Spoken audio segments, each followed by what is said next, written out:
Yeah.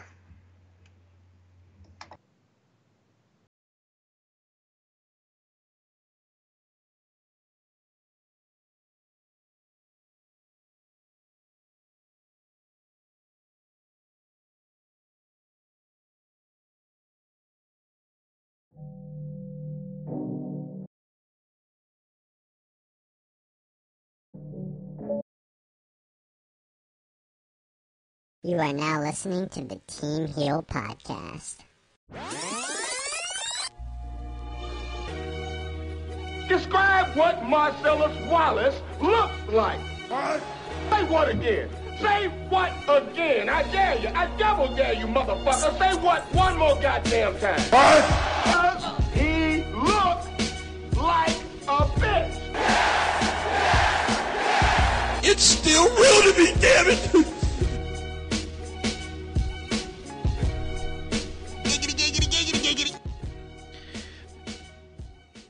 It's Friday. It's October the 5th, 2018. This is episode 261 of the Team Heel Podcast. What is up, everybody? What's up, motherflowers? As always, it's me, it's Steve, and I'm here joined by that awesome motherflower himself, all the way in Detroit. He's actually gonna do the impossible, if you will. This motherflower is actually gonna do something. And he's actually gonna literally stay up all night and watch Super Showdown. Yeah, man. Hey, Mike, how the fuck you been, motherflower? Dude, man, I'm gonna try and do the impossible. I got a NOS energy drink and Monster energy drink and some hot Cheetos. So I'm gonna. You lucky bastard, bro. By the way, guys, that intro. If you are an OG listener of the show, that was, believe it or not, our very first intro for this podcast that was made in 2015. That's how long it's been. I think, honestly, it's going to be probably get brought back permanently, I think. Yeah, honestly. Man, I like it. I like it really much. Yeah. It was done by Alex, by the way. Alex from TRN, like many years ago. He did it for us on the spot. It was like, yo, awesome. Yeah, shout out to him. That's pretty good. Exactly, dude. So, there's a lot of stuff to get into this week, dude. There's a lot of stuff happening in the wrestling world. This weekend alone, like you said, you're setting up for a Super Showdown. I'm not, actually. I'm watching it probably later on in the day. But there's that, literally, this Saturday. Also, Saturday night, it's Conor McGregor versus Khabib. Nurmagomedov, bro. UFC 229. You excited, bro, for that? Are you excited? I know you're not a fight fan, but, again, I feel like you're a casual fan as well. I feel like everyone's a casual fan to some extent, where you may not know the big names out there, like, you know, the underground names that are there, but you know the Connors, you know the John Jones, like, you'll watch those fights, if you will. It's like boxing fans, like, they'll watch the Mayweather fights, but they probably will not know who is, you know, Sean Porter or Keith Thurman, for example. Just giving an example out there. Yeah. Connor and John Jones are actually my favorite, so you pointed me out on that. But I used to watch UFC back in the day, like 2005, and like in the early Ultimate Fighter days, but I fell off. So yeah, I'm sort of a casual, but I'm very excited for this Conor McGregor fight. Happy to see him back. Exactly, bro. I'm happy for you, bro. I'm so happy that you're happy to see him back. We'll get into that prediction, but matter of fact, we'll get into it right now. Because, again, it is a big fight coming up this Saturday. Conor's coming back after being gone for 2 years. And he's now coming back. And it's one of those things where, you know, dude, it's just one of those things where, I'll be real with you, I did not think he'd be back at all. Yeah, I kind of felt that way, too, after a while, you know, and especially all of the shenanigans that he got into in between then and now. I thought he wasn't going to come back either, so I was like, what is the UFC going to do? It's like, you don't got John Jones. Brock Lesnar is in the same boat as John Jones, is suspended. And Ronda Rousey's gone to the WWE. Now Conor McGregor is probably not even going to come back. What are you going to do now? But he's coming back, so. Exactly. He's back, and I'll be real with you. I think, honestly, it's a very, very close fight. I think Conor – the question is – does he still have it? That's the question with Conor McGregor, I think, right now. I think, honestly, if there's a stand-up fight, Conor's winning this thing. be a stand-up. But the thing with Khabib is, though, is his grappling. We know that for already. No one's been able to withstand his grappling. But when he takes you down, you're there for a while. And you better pack a lunch. Point of the matter is, though, this fight starts on the ground. I bet on stand-up. That being said, my prediction is Conor McGregor. I think he's going to win the fight. I think he wins. Honestly, I think he wins by, I'm going to say, third round. I think he takes him in round 3. Okay, this is a 5-round fight, right? A 5-round fight. All right, so I'm going 4th round and with Conor winning by TKO. Okay, that's fair enough. I think that's fair. Yeah.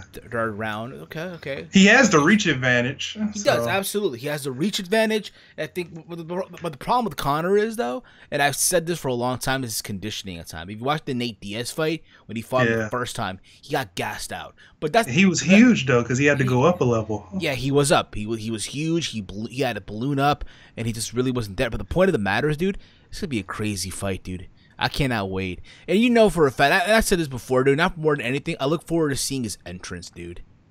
I think, honestly, Conor has, I'll say this right now. When it comes to MMA, especially the UFC, that is, right? To me, I feel like Anderson Silva has the greatest entrance of all time. With Ain't No Sunshine by DMX. George St. Pierre has the best music to come out to with his French rap from Canada. Right, and I think right now the best entrance right now is Conor McGregor. Hands down. But again, guys, if you're watching the fight Saturday, I know I will be. So again, my Super Showdown review will probably be up. If anything, I will say by Sunday afternoon, Sunday night. That's when I'll do my review. That's when it'll be up. So if you're on the channel right now, hit that subscribe button. Also, this podcast is available on different platforms. We're on iTunes, we're on Stitcher Radio, we're on Podbean, and of course, Motherflowers, we are also over at Spotify. I've had to listen to on the go throughout the week. So if you want to help out the podcast in the long run, give us that 5-star review. It really helps out the podcast in the long run. But also, Big Mike, you know what's funny, dude? This week alone, I've been watching, and again, we talk about this off the air, but one thing about me is I am so late on trends. I'm so late with them. For some reason, I am. So this girl at my job, right? She's a good friend of mine. She actually, put me on, if you will. Believe it or not, she put me on. And again, a lot of you think, "Oh my God, bro, you're so late with this shit." And I understand, I probably am. But she put me on Stranger Things, dude, on Netflix. Yeah, man, you super duper late, like I told you, off air. Like 2 years, probably. Like what? 2 years, 3 years? Yeah, They will be on their 3rd season, so yeah. So I gotta check it out, dude. Again, right now, so literally, yes, because again, we're talking about it at work. We're talking about it, right? And I was just curious. So I came home yesterday, and I'm like, yo, you know what? I'm just curious. I must see what this show's all about. And dude, it's I was hooked since episode 1. I finished watching the 1st season. I'm still on season 2. And yeah, after that, I'll just watch season 3, and I'll be done with it, basically. But again, I think it's cool. Aliens, extraterrestrials, and the other dimension and shit like that. Very, very cool. At first it was confusing. I thought that the freaking 11 was the boy that got kidnapped this whole time with a shaved head. But it's besides the point, though, bro. Right. In return, she will be watching Glow. So that's the trade-off, if you will. Yeah, that should be a treat for her to watch. So if you're listening, you better watch Glow, motherflower. So, Mike, Super Showdown is this Saturday night, live from Melbourne, literally tomorrow, in Melbourne, Australia, from the Melbourne Cricket Grounds in Melbourne, Australia. This is going to be a stadium show, apparently. A stadium show. Mm-hmm. Apparently, they're called the biggest WWE live event ever in Australia. And isn't this the only live event in Australia? I guess it is, dude. It's the only live event in Australia. And I'll be real about it, dude. I'm going to keep it 100 with you, man. And for me, honestly, I want to sit here and tell you that I'm so looking forward to the show. I'm invested in the show. But the reality is, bro, I'm not. I'm not excited. I'm not excited for the show. I feel like they have once again found a way to not get me excited at all. And you know what? I get it. It's not a pay-per-view. By no means at all. It's supposed to not be a pay-per-view. It's a network special, right? That's the whole idea of this whole thing. It's a network special. But again, they're hyping this up like a pay-per-view. So in other words, it's a pay-per-view in a way. Only it's on 6 in the morning in Australia, here where I'm at in the East Coast. So if you're watching, you better pack a lunch or pack a breakfast, strong coffee. Mike, again, I have no idea how you're doing it. I seriously Dude, if I can watch Wrestle Kingdom from 2 a.m. to 7 o'clock, I can knock this out. You brave soul, bro. You brave soul. And I've been having a lack of sleep lately too. So. Oh, dude, you telling me, bro? You're telling me. I've been like literally yesterday. I did not sleep at all, watching the whole first season of Stranger Things, and now here I am doing this podcast. How the hell I'm not asleep right now? Besides me, so we're looking at the card, Mike, and there's 10 matches on this damn card. This is like 5 hours long, by the way. So by the time you're done with this, it'll be 11 a.m. Yep. Good luck, Mike. Good luck. Good luck. Good luck, Mike. So. Dude, man. Better pack that weed, by the way, bro, too. I'm just saying. So, there's 10 matches on this card. We'll go from the bottom to the top. So, it kicks off with the SmackDown Women's Championship between Becky Lynch and Charlotte Flair. By the way, it's Stone Cold Becky Lynch, even though she's not really Stone Cold, but they're calling her, but the fans are Stone Cold Becky Lynch. It's obvious, as clear as day, that she's getting the biggest reaction from everyone on the entire SmackDown roster. It's, you know what? It's about time. It's about fucking time. I'm gonna say it right now.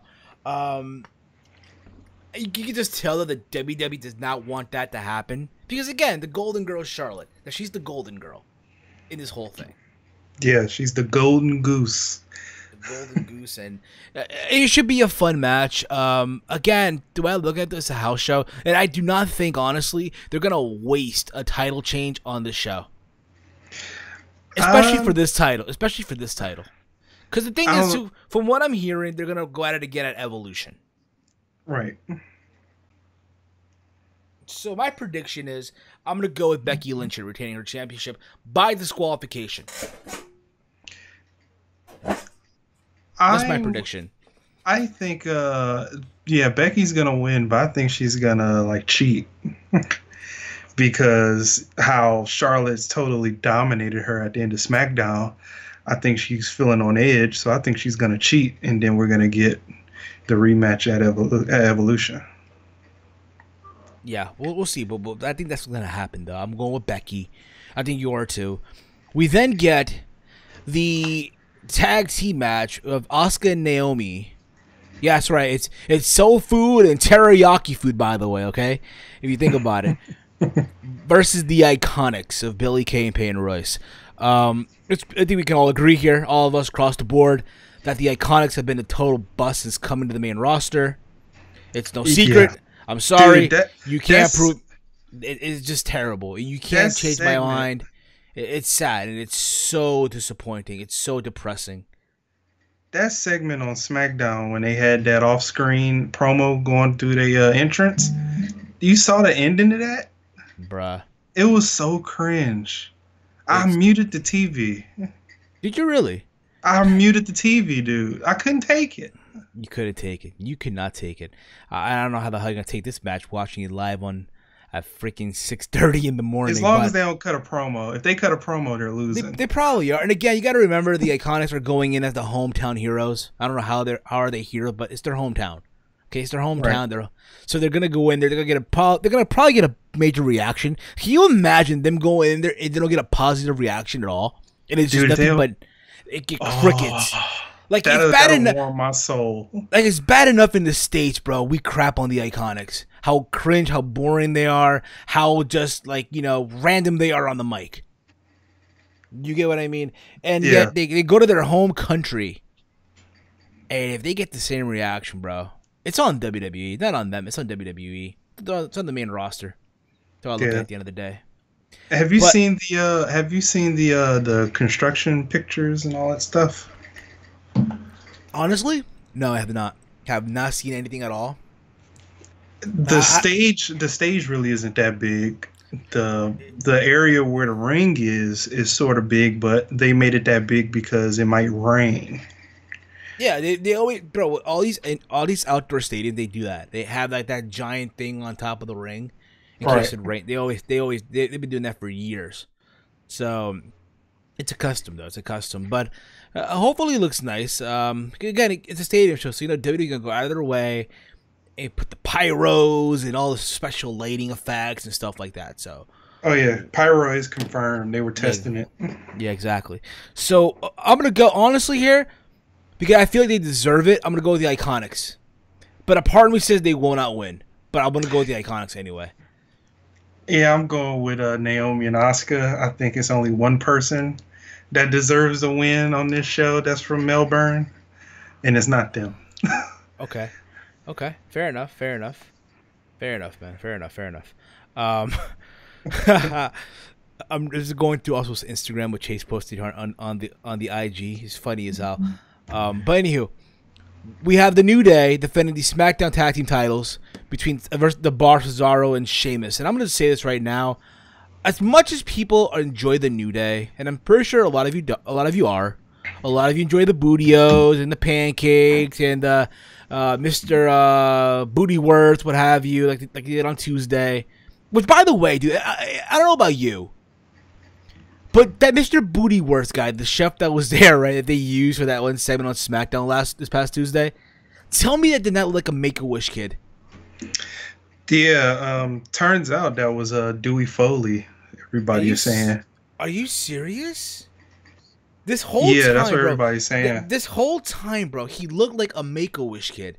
And I'm hearing and I'm watching the whole thing, right? And you see Cesaro and Sheamus just picking on this kid. And I'm waiting for this kid to, like, you know, do something or, you know, at least throw that pancake batter on the bar. You know what I mean? Something like that, right? Right. But no, the bar just had full advantage in that one segment. They took out the New Day, and then they literally made fun of the Mr. Bootyworth guy. Like, I'm like, wait a minute. You know, like, because again, I thought he was a Make-A-Wish kid. No, that's Dewey. Can you imagine, bro, if that was a Make-A-Wish kid this whole time they were doing all that? That would have sucked because they wouldn't have did that to him. Make-A-Wish kid. But he looked like that, though. Okay, let's put it this way. If Bobo the Fool was a person, that's what he would look like. Bobo the Fool. Okay? That's what he would look like. That is legit Dewey. I just searched his photo. That's Dewey. Yep, that's Dewey. He just lost weight. Good for him, dude. Good for him. Keep on doing it, bro. I know his father lost weight too and shit, so. Yeah, it looked like he was going to the gym with him. Go hard with that DDPY, by the way. Probably doing the DDPY. We then have, for the Cruiserweight Championship, we have Cedric Alexander defending the championship versus Buddy Murphy. Now, Mike, I'm going to keep it 100 with you, and I think obviously you've been doing this for a while. I do not watch 205 Live. I do not. I understand it's now on Wednesdays. So Wednesday, you're getting 3 hours worth of content on WWE programming. You're getting 205 Live at 7 p.m. 8 p.m. you're getting NXT. And 9 p.m. you're getting the Mae Young Classic. God help you all. God help you all on Wednesday nights. Seriously. But it's even that. Moving 205 Live to one doesn't help anything. It does not help. I'm sorry. To me, the fact that you're doing this show after SmackDown Live, 'cause technically you're doing it on Tuesday nights after SmackDown Live. Am I right on that? Right. Yeah. People are still tired. People are exhausted. People want to go home. It's a school night. It's a work night. You know what I mean? And you're doing the show still in a half-ass, arena with a lot of empty seats. Yeah, man. Even when it came to my neck of the woods, I only saw one match. Did you leave? And then I left. Did you leave? Yeah. Oh, bro, come on, Mike. You left. Yeah, I left. I was like, I'm tired, dude. I can't do this. Can't blame you. But but you get the gist, though. I feel like, honestly, with 205 Live, in the entire Cruiserweight division, it would so benefit from being in Full Sail, being part of NXT. And I get it. It's developmental. NXT developmental, what have you. But I think it will benefit from being there. I'll give you an example. This past Wednesday on NXT, it was Tony Nese. What the fuck? Sorry, bro. You good? All right, we're good. It was Tony Nese versus Johnny Gargano, right? And it was a great match. Yeah, Gargano won, but you get the gist of the benefits of putting that division on NXT programming. I feel like you could have that type of defendant on Takeover. I said this before, but I'm just gonna say it again anyway. That being said, though, Cedric has held on to this title. Has been holding this title now for almost since WrestleMania. So we're talking like April, right? April, May, June, July, August, September, October. 7 months now. I think it's time. I think it's time for him to drop the belt. Again, like you said before, it'd be a miracle if they have all three Australians win literally tomorrow. Like the Iconics and also Buddy Murphy. But I think Buddy Murphy deserves. So I'm going to go with Buddy Murphy, finally getting the win in his country. And I think, honestly, that helps elevate that title. I'll say this, though. I'm happy in some way, shape, or form that this title being defended in this event, in a stadium. It's not going to be on the pre-show or in the kickoff show where people are just filing into the arena, or the stadium, that is. So I'm happy that it's in some way, shape, or form in the middle of the show. Granted, It's because of Buddy Murphy, but you kind of get the idea. Right. Yeah. I'm glad it's not a pre-show at all on this show. So, so it can be on the main card. You think that'll be the first thing we see? I hope not. I think the first thing on the show should definitely be Asuka and Naomi versus the Iconics. Ladies first. Okay. Yeah. Okay. All right. So there you go with that. But again, I'm gonna go with Buddy Murphy. I'm going with that. I guess you are as well. Yeah, I'm going with Buddy Murphy. And if it doesn't happen, shame on WWE. After this, we get AJ Styles defending the WWE Championship versus Samoa Joe in a no count out, no disqualification match for the WWE Championship. Listen, even on this show where Roman Reigns is not defending the Universal title, it's going to be on the middle of the show. It's not going to close. This title is not closing any show. Let's just get that clear right now. It should, but it's not happening. All right? This is again for what happened to Hell in a Cell when Samoa Joe allegedly made AJ Styles tap out, when Styles countered the Coquina Clutch. Mike, have you been enjoying the build thus far, post Hell in a Cell? For AJ and Samoa Joe, yes. In the beginning, I was, until it's been one disappointment, and that's the house situation. But after that, or before that, I was enjoying this very much. Samoa Joe cutting the promos of his life. AJ Styles, I guess, was a little bit more serious, but he looks very, generic babyface. Like, I'm going to overcome this babyface. Like, type. I'm going to do it. Yeah, I'm going to do it. Yeah, like superhero-ish, almost. And, so... Yeah, I've been enjoying it, but I hope if Samoa Joe doesn't win, then you can say goodbye to everything that Samoa Joe has ever done in WWE. Because it's like, what else can he do? Like he's doing almost it all, for this company right now. He's got fed to Roman. He actually, got wins over Roman, but he was fed to when it count. And with him doing all of this, with all the promos and the extra stuff in the matches, with this not being, with him not getting the upper, thank you with the title, it's just, it'd be a sad day if he doesn't win. Fair enough, dude, and I get what you're saying on that. I think, again, say what you want about Samoa Joe. I feel like, the guy's been around for so long, just like AJ Styles. I guess someone like him deserves that spotlight as well. And I'll be real with you, bro. I'm gonna keep it 100 with you. I just don't see it happening.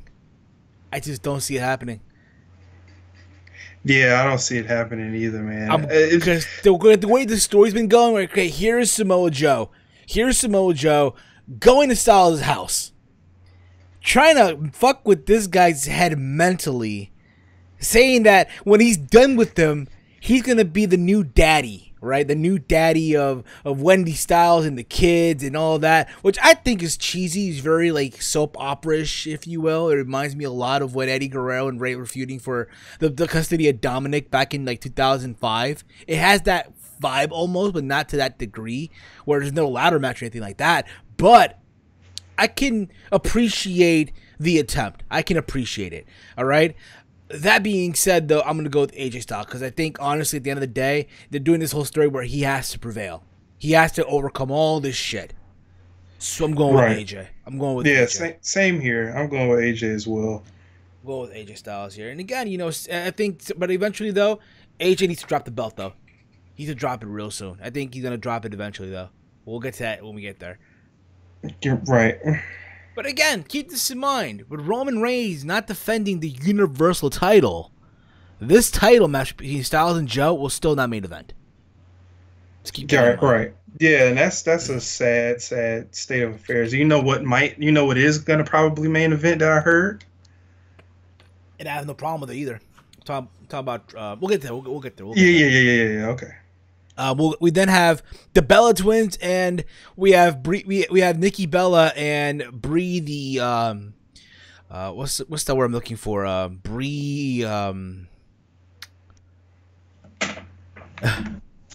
unsafe Bella and Nikki Bella versus Ronda Rousey versus the Riot Squad, Liv Morgan, Ruby Riott, and Sarah Logan. It looks like Sarah Logan will still go. It looks like Liv Morgan will still be in this match. You know where all this leading into, right? Come on, even a blind Stevie Wonder can see where this is going. Yeah.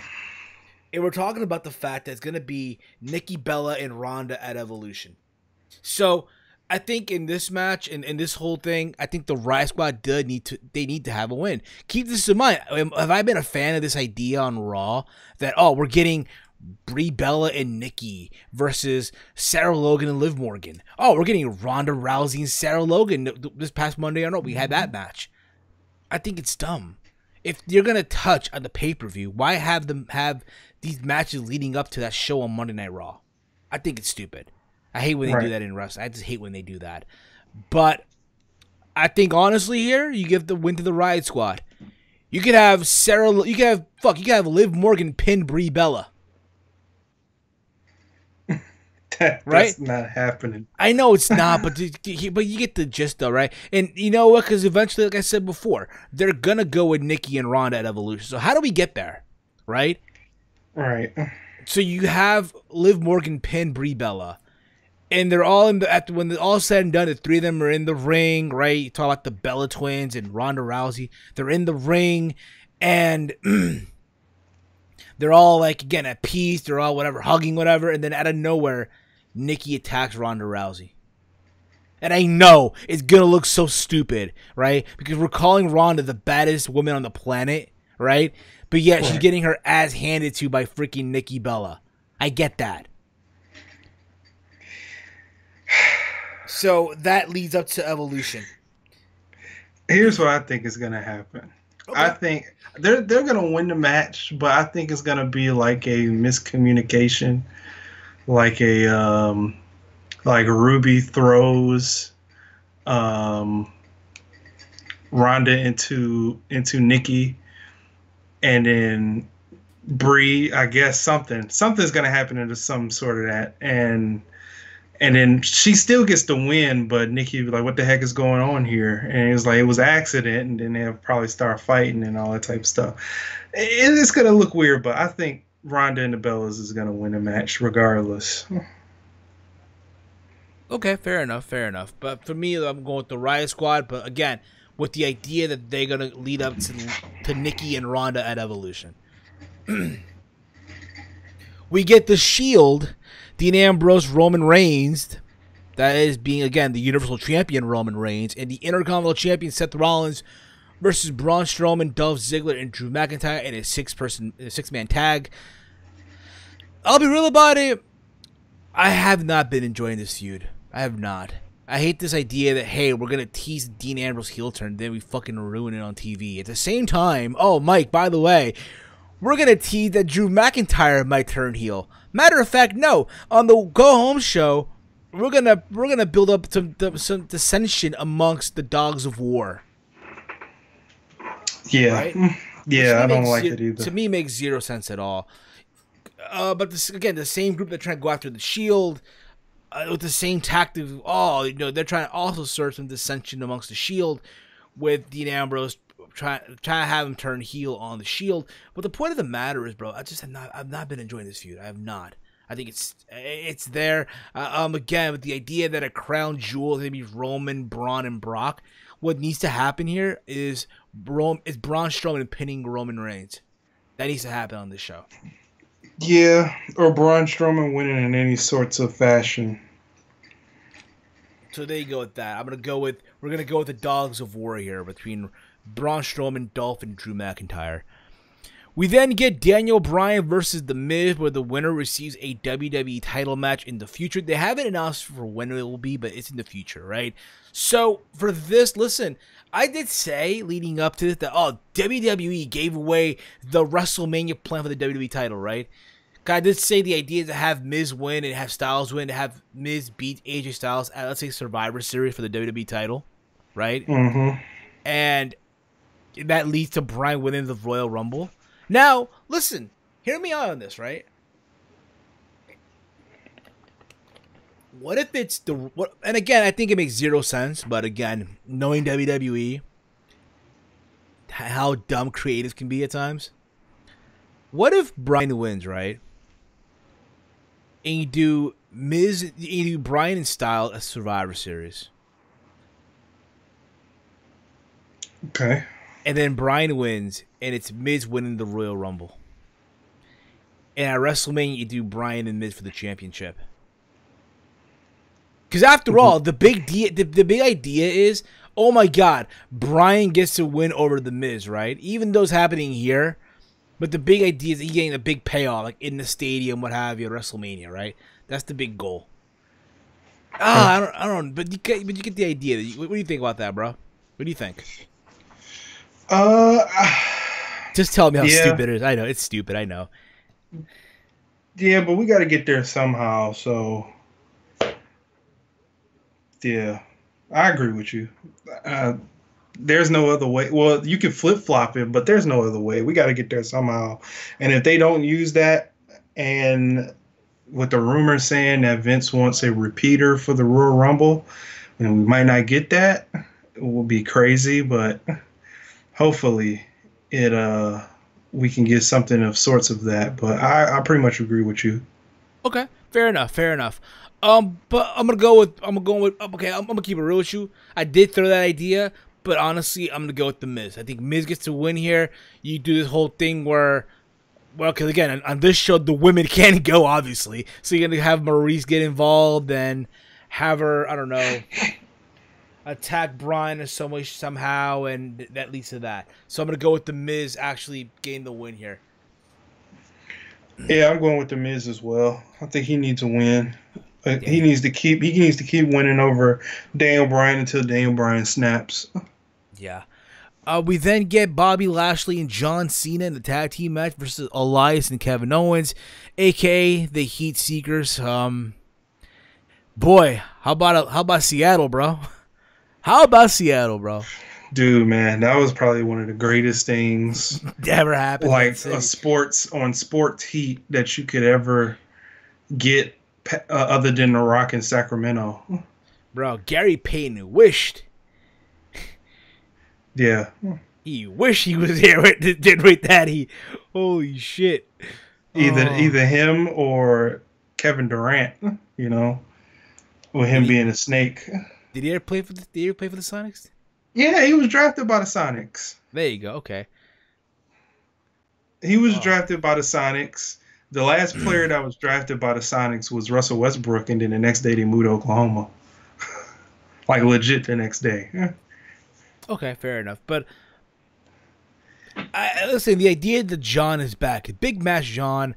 In some way, shape, or form, I think who benefited from this whole program, believe it or not, is Leo Rush. Yeah. I think Leo Rush benefited from this whole thing. The idea that he brought back Kevin Owens early from after he quit a week before, it's there. It's suspect, yes. But the fact that we paired Elias and Kevin Owens together, bro, give those two guys the tag titles. If there's any two guys that are random as hell that deserve to be tag champs right now, it's Kevin Owens and Elias. Yeah, because that was not a lot of people can do what they did on Raw with that type of heat. Bruh. When they referenced the fact that they act like Seattle doesn't have a basketball team anymore. Like, yo, you just felt the wrath of that city. And that was the highlight. People were talking about the whole thing. Like, yo, Seattle. What the fuck? But Seattle's sensitive about that, you know. I know. They are very sensitive about that. They are. It's like, but you know what's sad, bro? New Jersey, because again, I'm from New Jersey. We don't have anything. All we have is a hockey team. You used to have a lot. Yeah, we had the Nets, the New Jersey Nets. Back when the Nets were actually a thing. Back when they were going to the NBA final like 3 years in a row against the Lakers, and they'd lose every single time. Right. Well, yeah, I went to the playoffs. I only went to the finals once. You get the idea, right? Jason Yeah, I get it. Kid, Mark, everybody. Young Richard Jefferson. Exactly. But, man, how time flies. Okay, but this match, like I said before, I think Leo's benefited this whole thing. It should be a substandard match. Cena's back here. Oh, my God, he's in a stadium. Honestly, believe it or not, I'm going to go with Kevin Owens and Elias. That's what I'm going with here. That's what I'm going. And you know, you have Elias pinning Bobby Lashley. Okay, that's realistic. That's dumb and realistic. Dumb and realistic, I know. It's dumb and realistic, I know. It's dumb and realistic. But realistic, John Cena is attitude adjusting Elias for the pin. You think so, bro? I think so, because they have heat. With the you remember all them segments with him and John Cena? Those were funny back in the day, believe it or not. Those were funny. Yeah, I know, but you know, that's the reason why. Okay, I'm going with Bobby Lashley and Cena, and I hope Cena doesn't cut his hair either. I'm kind of digging the long hair look. Makes him look younger. I'm about to cut my hair. I'm about to cut my hair. What up, bro? Saying no, I ain't cut my hair yet. Yeah, don't cut your hair. Nah, bro. I'm thinking about it too. I'm thinking about it. Yeah, don't do it. We'll see. We'll see how that goes too. But there you go with that. We then get the main event of the evening. We get Triple H versus Undertaker. In the corner of Triple H is HBK, the Heart Bald Kid, Shawn Michaels, and we get Kane, who's leaving his mayor duties to travel to Australia. I'm gonna keep it 100 with you, Mike. This deserves to be the main event. This is probably the only thing on this entire show that's had a build that made people want to watch. I'll be real about it. I get it. Yeah, let's give it up for the old guys. I understand that. But for nostalgia purpose, this is taking me back in time. I feel like it's 2012 all over again. Almost, with the exception of Kane, that is, of course. What do you mean? Like, you think about it, right? It was Taker, it was Taker, Shawn, and Triple H. Kane was not involved in that whole thing back in 2012. Kane had no part of it at all. Oh, okay, in 2012, yeah. I thought you said 2001. I'm sorry, I'm tripping. Of course you're tripping right now. You're gonna sit there and watch Super Showdown this whole thing. Oh, no sleep at all, Mike. Bless your soul, bro. Bless your soul. Yeah, man. Yeah, back in 2012, Kane was not involved in that at all. And to add on that, that was the first WrestleMania I bought in a while to see that match. So, and it didn't disappoint neither. I thought that whole WrestleMania didn't disappoint, in my opinion, other than seeing Daniel Bryan getting beat in 18 seconds. But that's neither here nor there. That's neither here nor there right now. Yeah, I don't even know why Kane. I guess they have to have leverage in some sorts of way, but he won't matter. He will and he won't at the same time. Won't matter at all. Yeah. Before we move on here, but again, to me though, honestly, I'm gonna go with, because again, you know, we'll get into the Shawn Michaels thing in a little bit. I know we should talk about it now, but we'll get into it in just a little bit. I think I get it. Hey, you're going to a market like Australia for this big super show. Fine and dandy. I get it too. It says a lot that hey, they have zero faith in their young talent to build stars. I get that. But again, you gotta understand this because they're going to this market. They haven't been there in a long time. It's like the only super show that they're doing over there. Let's give the old guys that platform at least for one last time. So there you go. That being said, though, I'm gonna go with because again, this is leading up to Crown Jewel. Right. I'm going to go with Triple H getting the win. I'm going with Triple H as well, even though he's not leading the sports odds, but I'm going with Triple H. And also what I was saying earlier, I was saying that this might not main event as well. It might not main event? It might not main event. So Styles and Joe will main event? No, that 6-man tag might main event. Oh God! Oh my! That's what's in the rumors, bro. That's what's in the dirt sheets. They said that might main event. That's the rumors and innuendo, Mike. Yeah, that's what I've been hearing, man. Chat me up, Mike. Chat me up. Yeah, man. Unfortunately. Right. So that's Super Showdown for you guys. Again, if you're gonna be out there sitting there till 6 in the morning to start watching the show till 11. Again. This is East Coast time, America. I'm pretty sure you live in the UK. It'll be afternoon time, what have you. But good luck to all of you out there, if whoever's sitting there watching the show live. If you live in the States, that is. Good luck. You're going to need it. Yeah. Because there's no way in hell I am sitting there at 6 a.m. watching this show live. I'll be at work, actually. So by the time I get out of work, the show will probably still be on, which is funny as all hell. Yeah, you should watch it too, like the last few hours, and then go back. Nah, bro. Because the thing is, dude, I gotta work at 8:30 tomorrow. So tomorrow I'm gonna come home, go to the barbershop, right? Get my sides fixed, get my undercut done for Saturday night, and then after that, I'm taking my fat ass to bed. I'm gonna sleep. Get ready to go to work at 3 p.m. at my other job, and yeah, bro. If I'm watching this show, probably Sunday afternoon, Sunday night, and then have the review up probably that same Sunday. It'll be up in the archives of this channel that you're on right now. So if you're not yet, hit that subscribe button down below, and give us a big old thumbs up while you're at it, and make sure you're tuned in when that video does drop on the YouTube channel, Mother Flowers. So, yeah, man, just stay off of social media. Yeah, I'm gonna try to, but then again, I doubt it because again, I know WWE, the app will notify me what happens and stuff like that, and it is what it is. I just can't escape social media like that.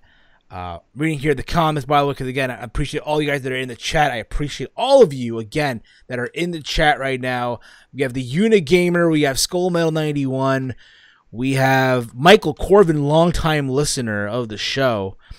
WWE D Pavan, and we have Mag 250 in Arabic letters. All right, you guys are awesome, by the way. Reading the chat, let's read some chats, right? Let's read what they're saying in the chat room. All right, Mike. Unigamer 661 says here, I'll be sleeping because I got a kung fu class to teach in the morning. Good luck with that, Jeff. I hope everything is going well with you, and hopefully you kick ass in this kung fu class. Skullmel91 writes here, Cena got his full head of hair back. I want Cena and Lashley to win, to be honest. Joe and AJ have been having feud with each other since the TNA days. Excuse me. Unigamer writes here, if Joe wins, I'm done watching SmackDown. Oh, no. Hey, if he wins, you got to watch it more. Michael Corbin writes here, Wendy.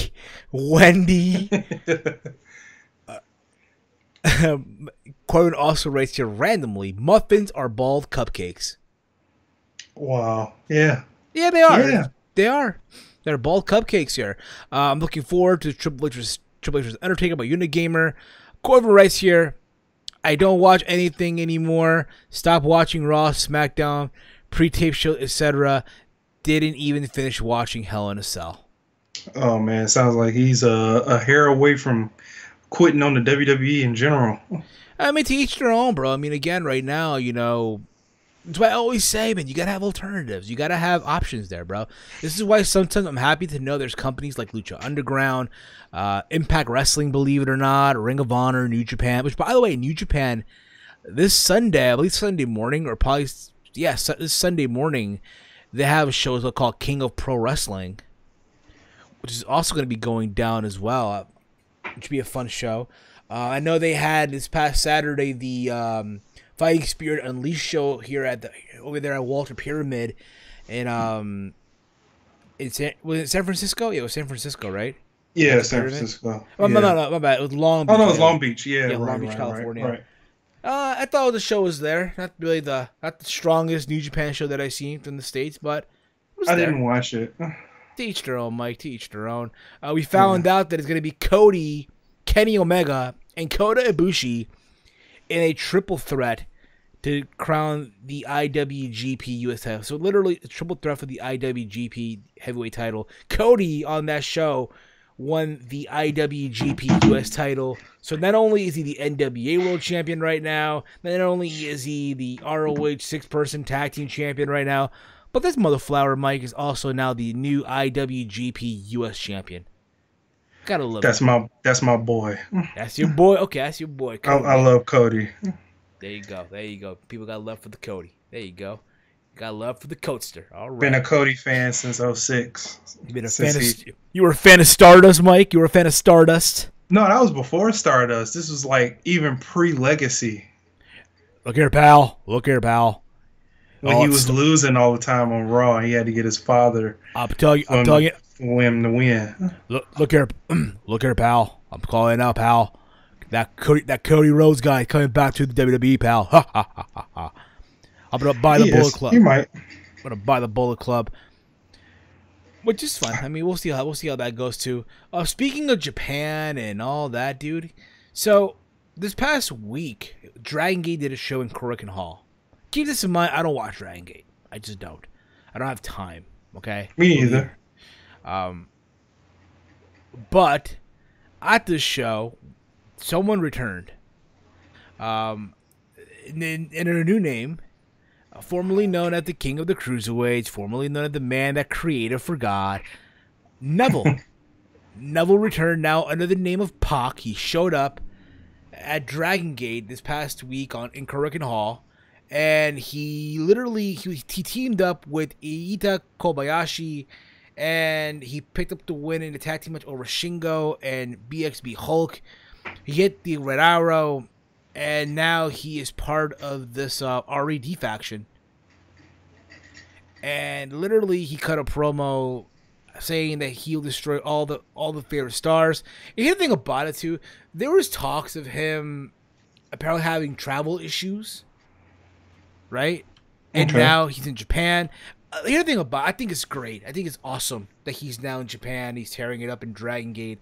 I'm just hoping, again, it's only a matter of time that he makes it to New Japan Pro Wrestling. Yeah.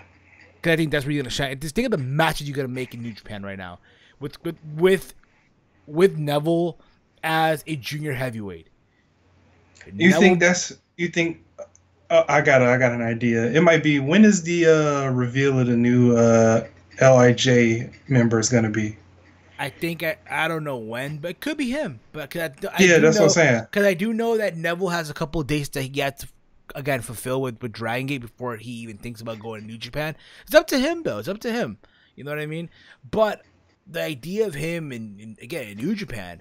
Think about this, right? Neville versus freaking Kushida. Neville versus Will Ospreay. That's a match you gotta do at Wrestle Kingdom. If just anything you do for Wrestle Kingdom with Will Ospreay is Neville. Or Pac. I'm sorry, Pac. Pac versus Neville is a match you gotta do at Wrestle Kingdom. Now Pac versus Marty Scurll, Pac versus Zack Sabre Jr., Pac versus Hiromu Takahashi once Hiromu comes back from his injury. There's all the matches you can do right now with this guy in Japan. Yeah, obviously you could also do Pac versus Kenny Omega, Pac versus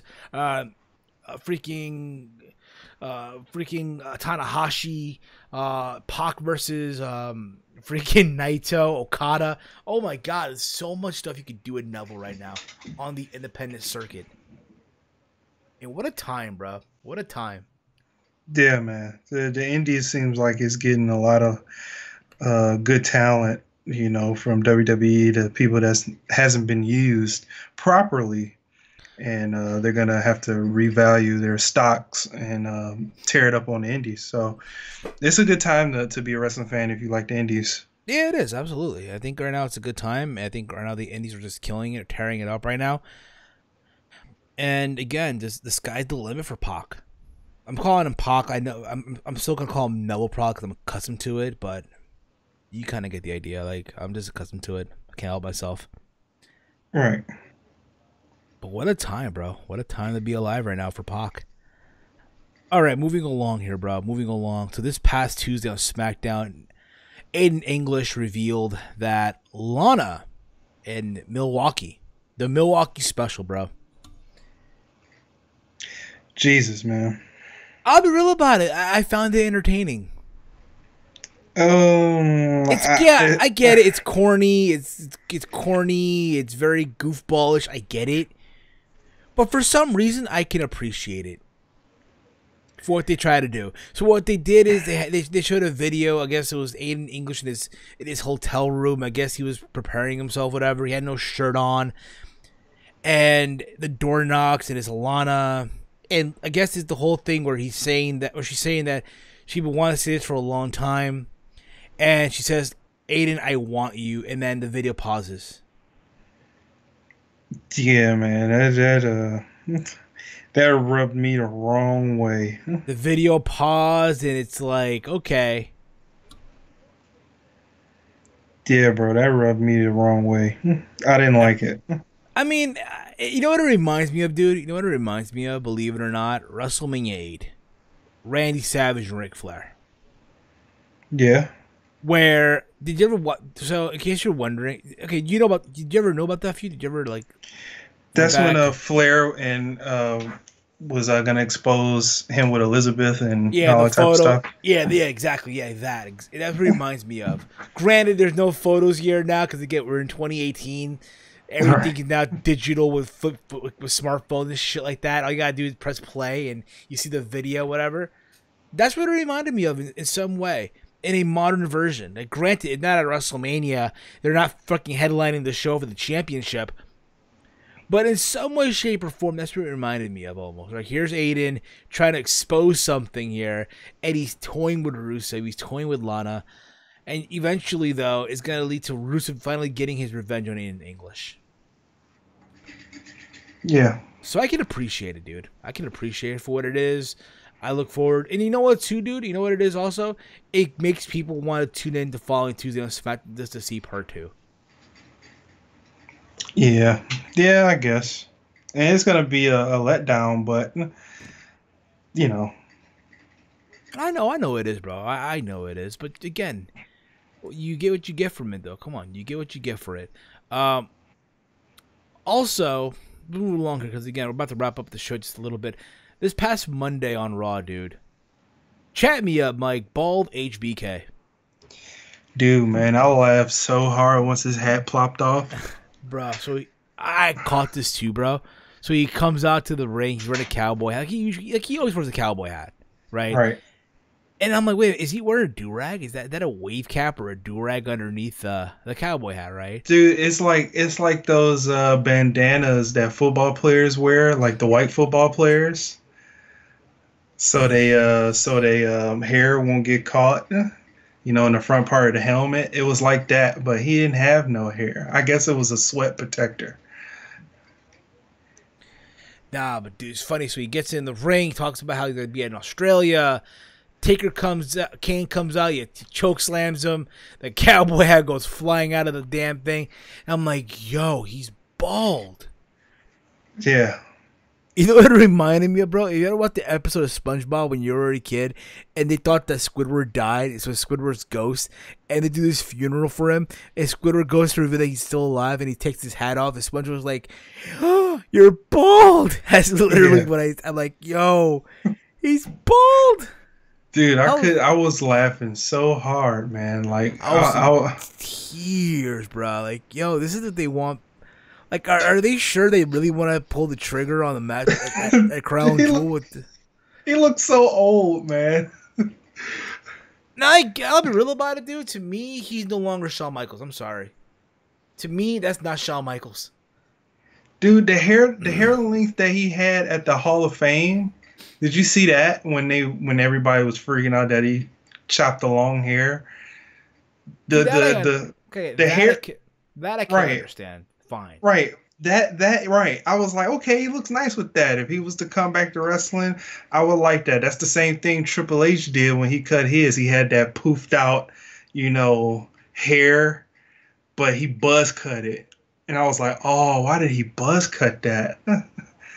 And that's the same thing Shawn Michaels did. He had the nice little length of hair. I was like, okay, that's durable.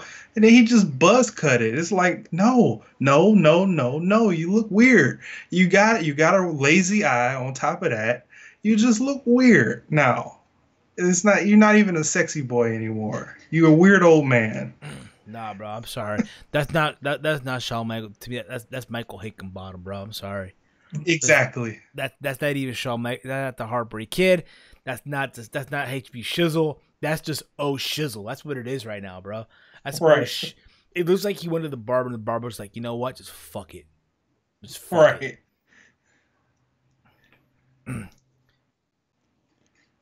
It's like, bruh, what the fuck were they thinking?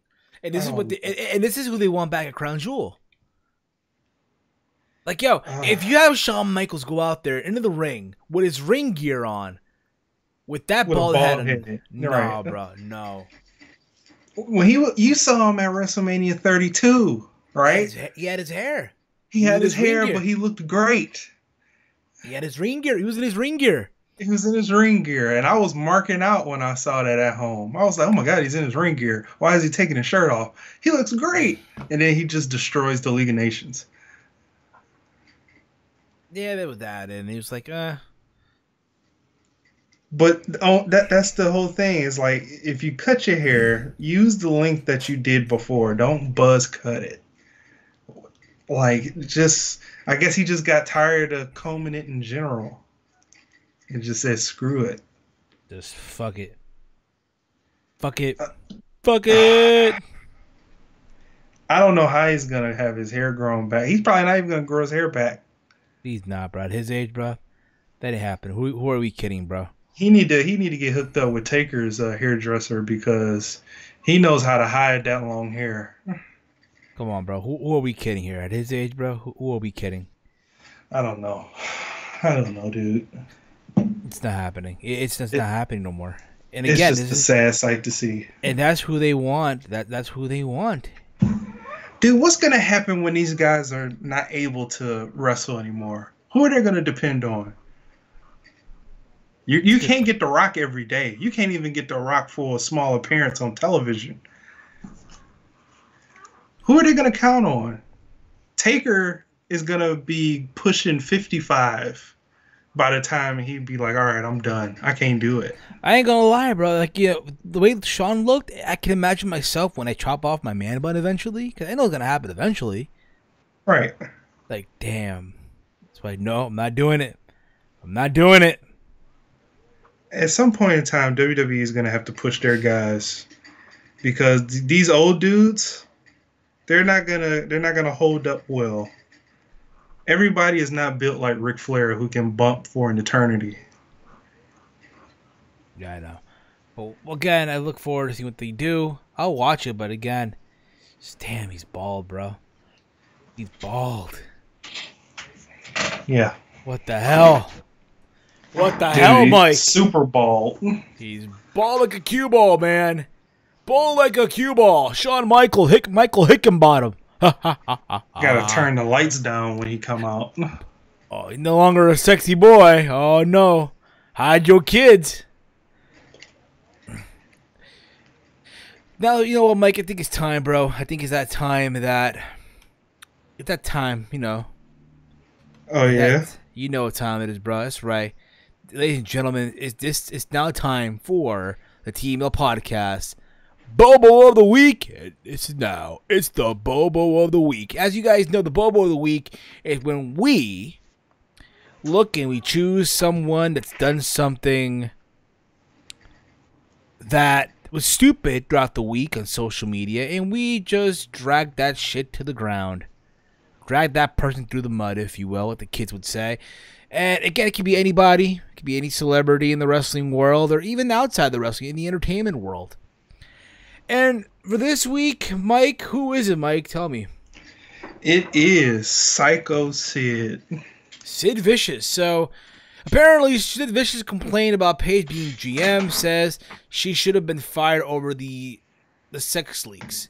Apparently, Shawn Michaels, my bad, not Shawn Michaels, but apparently ex-WWF and WCW star Sid Vicious is unhappy with Paige being the GM of SmackDown Live, saying he believes she should have been fired over the sex footage that was hacked and leaked online.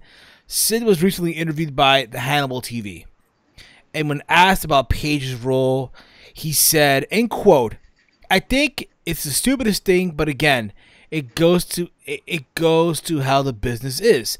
When the business is down like it is, they'll okay things like that. It's worth mentioning here that the business is not down. Just keep that in mind. WWE's stock are actually up. The company recently locked down $1 billion television deal for SmackDown, again with Fox, where again Paige is the GM." And then he went on to say this, right? After that, I wouldn't have her on my show. Sid said, after implying that she put the videos and the pictures on the internet herself, I would have fired her immediately. And again, this all goes back to what happened again a couple months ago, a year ago or so, where again, Paige's things were leaked, and you saw her, I guess, getting her chin glazed with the at time NXT women's title. She got glazed a couple times. I know she did. She got glazed like a mother flower. But the point of the matter is, Mike, here's the thing about it, okay? To be fair with you, and I'm just keep on with you, believe it or not, and this is just my take on the whole thing. When that whole thing happened, right, and the whole thing where her getting her chin glazed and the title and all that, I would have fired her. I would have. Yeah, but I think it was a nice little coincidence that when that came out, they changed the titles in NXT. You know? It's like, why is Asuka holding something that's been desecrated? Oh, yeah, I agree with you on that, bro. It's very funny. But I think at the same time, though, with Sid right now, it's just one of those things where it's like, bro, like, yeah, you say he's reaching a little bit. I just think, again, I think Paige learned from her mistakes. I think now she's in a way better place than she was many months ago. Or she was dating Alberto Del Rio or El Patron, which is funny because apparently Alberto El Patron, on Instagram, he posted a picture of him and his new girlfriend. And I guess some fan posted in the comment threads, oh, she's way much better than Paige. And he went on and threw shit at Paige and all that shit. Again, you look at the two of them, you can see that one's in a better place than the other, right? Paige learned her mistakes. You know, and when that whole thing went down, even though I know it's not her fault because you can't help anything like that unless you leak it yourself, which I highly doubt. But when that whole thing went down, she was dating Alberto El Patron and all of the shenanigans that they were going through while she was hurt trying to come back. I thought that she was going to get released soon.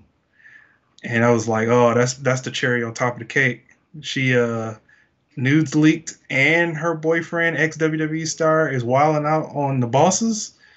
Yeah, she's gone. But she stayed, and they kept her, and they put her in a nice situation, and stuff still got leaked after that.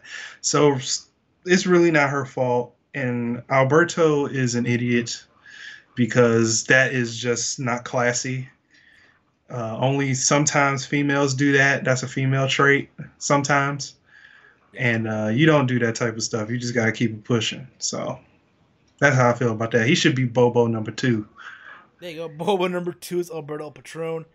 But yeah, man, it happens, bro. What are you gonna do about it? You know, what are you gonna do about it? It happens. When it happens, just gotta sit back, relax, and let the shit just play out. You know what I mean? Before we wrap up, I want to congratulate Charlie Caruso for getting hired by ESPN. So it looked like she'll be doing double duty. She'll still be doing WWE work along now with ESPN, which I think is great. I think it's awesome, dude. Yeah, it's awesome. More jobs. More jobs for her.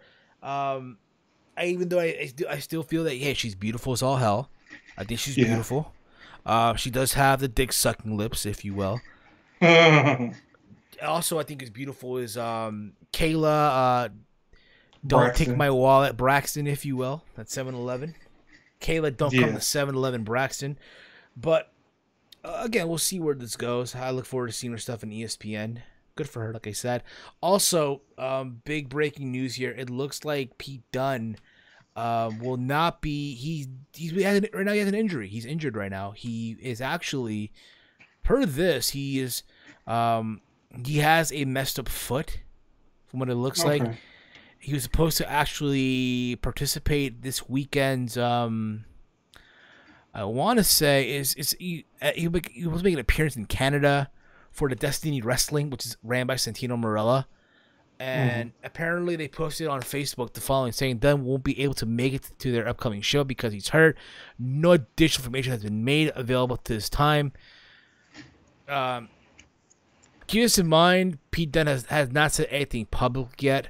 As you guys know, over the past weekend, Pete Dunne wrestled for Progress at their big, Welcome to Wembley show versus Ilja Dragunov. I apologize if I butchered the name.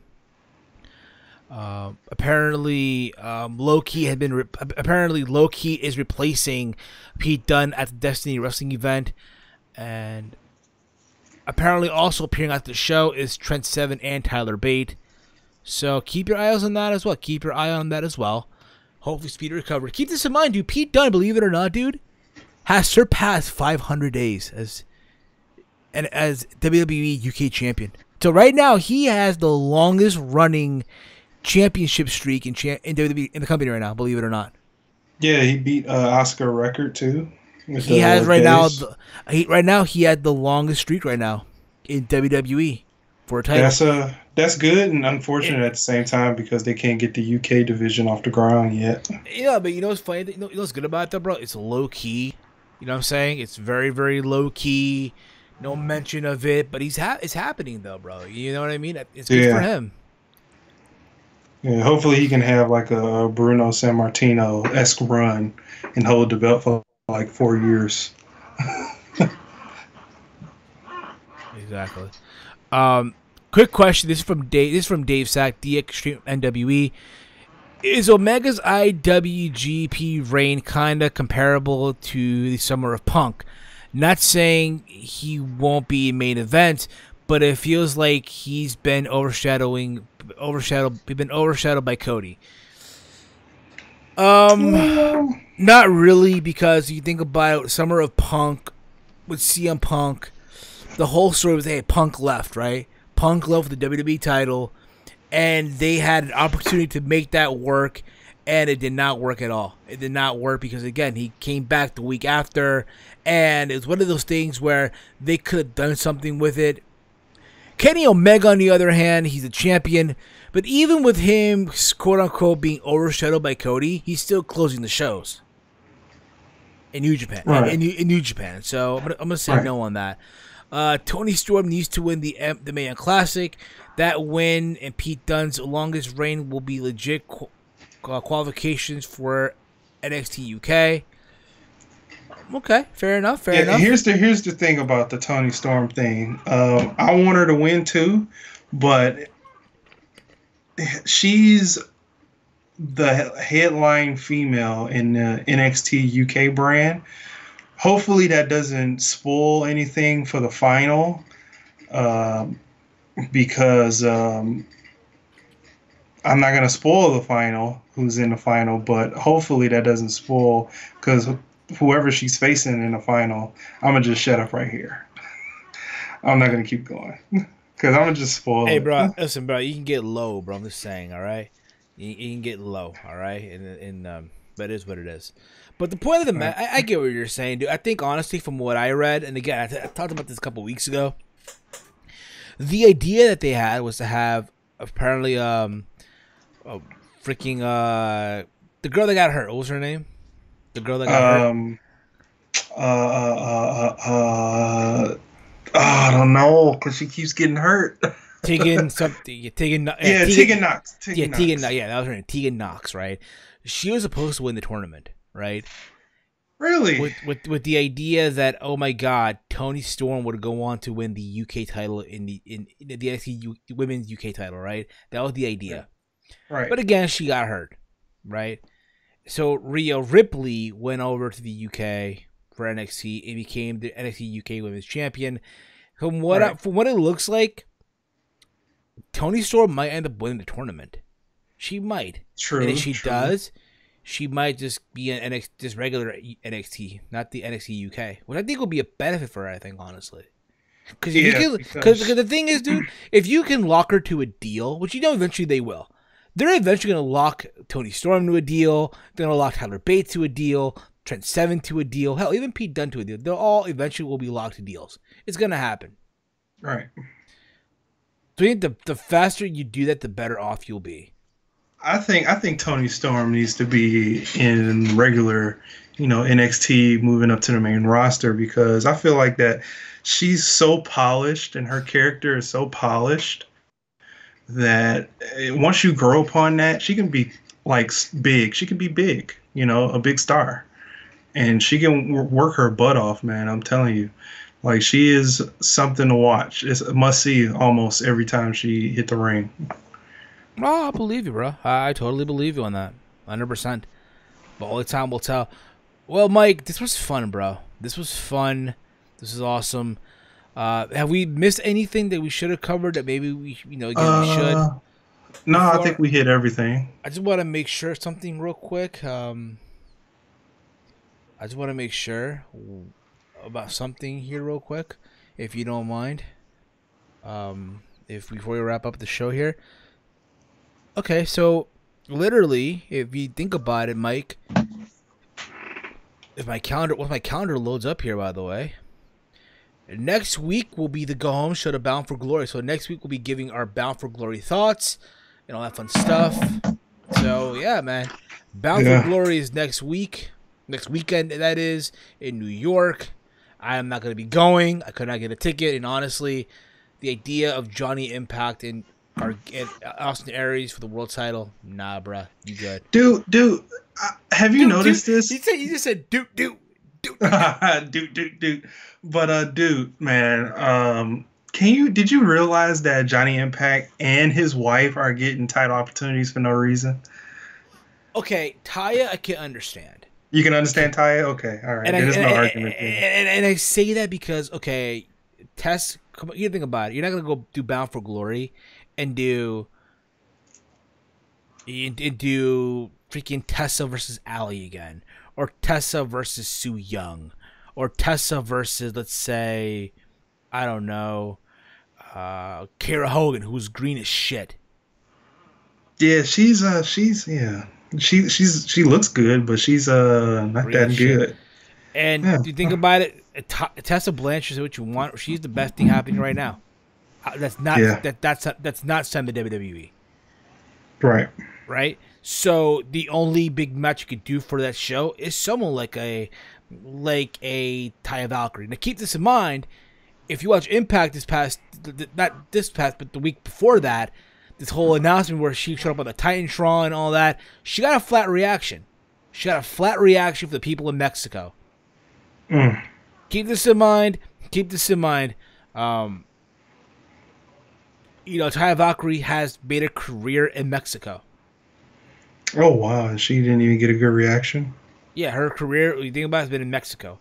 Multiple time Reina's champion for AAA. So she's like a big deal in Mexico, AAA. and in Impact, she showed up on the Titantron in Mexico, and not even a reaction. I'm reading the comments here as well. This is from The Extreme here. How would you feel if when Sasha returns from injury? Okay, so now she's injured. Okay, Mike, there you go.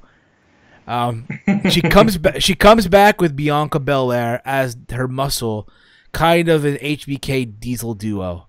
Dude, we're seeing that too much now. Oh hell no, bro. Listen, we're seeing that with Drew and Dolph. We don't have to see that with. We're seeing that too much, but I don't mind it if we didn't see it with Drew and Dolph. But Bianca Belair, man, I wouldn't mind it at all. Now you can do a team of those two. Let's say Sasha turns heel.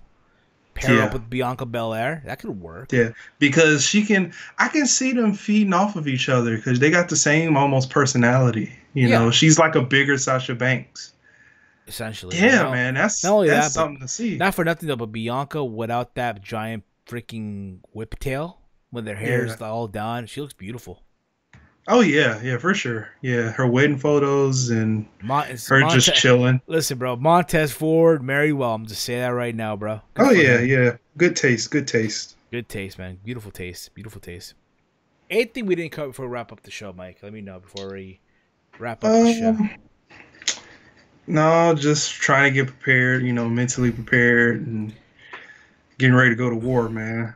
Going to war. You're going to war, Mike. Okay, you're going to war. Big Mike is going to war, ladies and gentlemen. Tessa ran through the entire division except for Taya. Again, exactly. That's the point of the matter. That's why they're doing the match. That's why they're doing it. Well, I've been barely watching, so I might not even watch Bound for Glory live unless I can find a stream somewhere. I ain't paying for it. Dude, so Bound for Glory? Yeah. Yeah. But again, man, this was fun, though, Mike. This was fun. Anything you want to say? Before we wrap up the show, any closing statements, guys? Closing statements for you, Big Mike? Let me know. No closing statements. Just a fun podcast tonight, and just ready for Super Showdown to come and go. Okay, I'm reading here. To me, Dolph and Drew. This is from Skull Metal, that way. To me, Dolph and Drew reminds me of a duo of Vega and Sagat from the Street Fighter. Okay. That's a good comparison. Yeah. Fair enough. Okay. That's a very, very fair thing to say, I guess, right? If you will. Okay.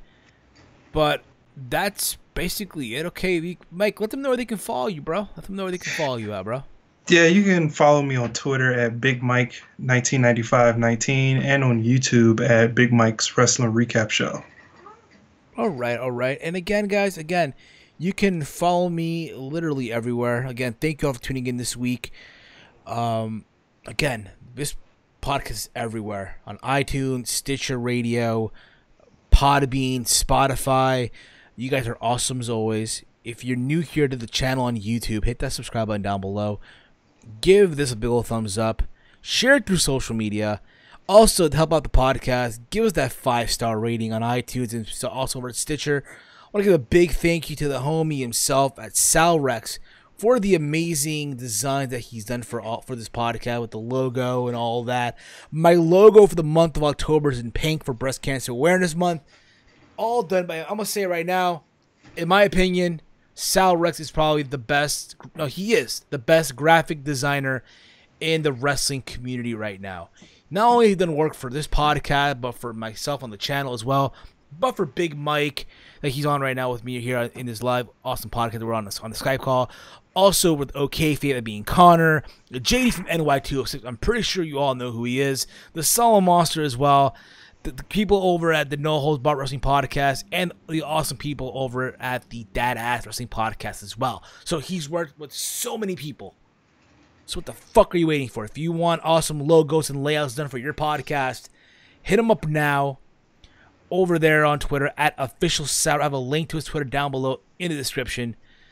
Follow me on Twitter at HeelSteven. And again, guys, I'll be back this Sunday for my Super Showdown review. It'll probably be up later on in the night, so keep your eyes peeled when that video drops. We'll be back next week, guys, for more. This has been Mother Flowers, the Team Yo podcast.